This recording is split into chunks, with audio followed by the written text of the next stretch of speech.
ఎట్టి పరిస్థితుల్లోనూ ప్రజలములో మమేకమై ప్రజల ఆకాంక్షలకు తగినట్టు ప్రజలకు దీనికి తగినట్టు చేసి తద్వారా బ్లెస్సింగ్స్ తీసుకొని మళ్ళీ పాలనలో కొనసాగాలనుకుంటామే తప్ప ఇట్లా అడ్డగోలుగా వ్యవస్థల్లో దూరో ఎవరినో ఎస్పీలను పెట్టుకునో ముగ్గురు కలెక్టర్లను పెట్టుకునో దాని ద్వారా ఎన్నికలు మేనేజ్ చేసి రిజల్ట్స్ ఏవో వస్తాయి అనుకోను ఇప్పటికి కూడా రాస్తున్నాడు ఆయన. ఆశ్చర్యం వేస్తుంది. ఈ ఆఫీస్ ఏదో అప్గ్రేడ్ చేయొద్దు మొన్న రాశాడు. ఇది పథకాలు ఆపేసి కాంట్రాక్టర్లకు బిల్లులు పే చేస్తున్నారు. అసలు ఏమనుకుంటాడో అర్థం కావట్లేదు ఆయన చంద్రబాబు నాయుడు. అధికారం లేక ఆల్రెడీ వచ్చేసాను అనుకుంటున్నాడు. మధ్యలో 5 ఏళ్ళు గ్యాప్ వచ్చినా కూడా తనకుంగా ఇది దిగినట్లేదు. ఇది కూడా ఈ ఆఫీస్ ఏదో పంచాయతీ ఆఫీసా స్టేట్ గవర్నమెంట్ అంటే? పంచాయతీ ఆఫీసు ఇంకో దగ్గర ఎక్కడ మారుమూల తెలియని దీంట్లో ఏ కనెక్టివిటీ లేని చోట ఏదైనా ఫైళ్లు తారుమారు అది అనుకోవచ్చు. ఒక స్టేట్ ఒక గవర్నమెంట్ అనేది అది ఎవరైనా ఉండొచ్చు. రికార్డులన్నీ మాయమైపోతున్నాయి. ఈ ఆఫీస్ అప్గ్రేడ్ చేయొద్దు అంటే ఏదో ఈయన వచ్చేస్తున్న ఇంప్రెషన్ ఇస్తా స్టేట్మెంట్లు ఇవ్వడము లేదా గవర్నర్ కొందరికి లెటర్లు రాయడము. ఏమాత్రం ఆయన ధోరణి మారలేదు ఈ ఎన్నికలు అయిపోయిన తర్వాత కూడా అనేది అర్థమవుతుంది.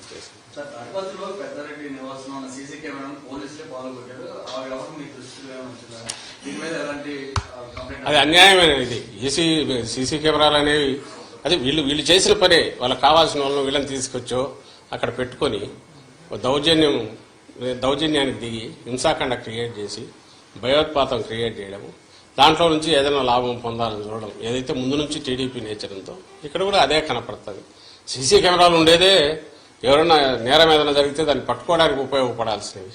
పోలీసులు పోయి దాన్ని పగలగొట్టడం అంటే ఇంకా అంతకంటే ఘోరం ఏమైనా ఉంటుందా? దాని మీద ఈసీకి మళ్ళీ కంప్లైంట్ పెడుతున్నాము, ఇది చేస్తాం. కానీ ఈ మొత్తం ఈ 10-15 ఈ మన ఎన్నికలు అయినప్పటి నుంచి జరుగుతున్నవి చూస్తే మాత్రం టార్గెటెడ్గా తెలుగుదేశం పార్టీ ఈ ఎలక్షన్ కమిషన్లో తనకు మేము చెప్తున్నాము.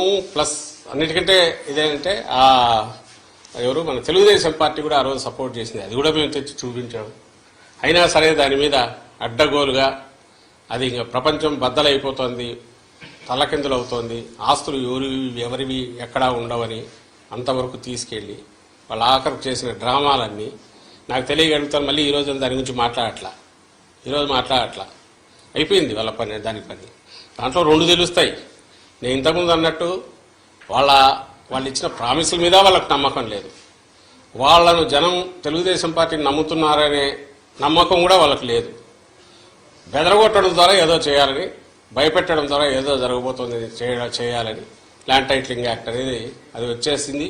అది వస్తే మీ బతుకులన్నీ ఇదైపోతాయి, మీ ఆస్తులు మీవి కాదని ప్రచారం చేయాలని చూశారు. ఆ నెగటివ్ దాంట్లో పడి వాళ్ళు కొట్టుకుపోయినారు. దాని రిజల్ట్ ఏదన్నా ఉంది అంటే అది తెలుగుదేశం పార్టీకి నష్టం జరిగింది అనేది పోలింగ్ చూస్తే అర్థమవుతుంది.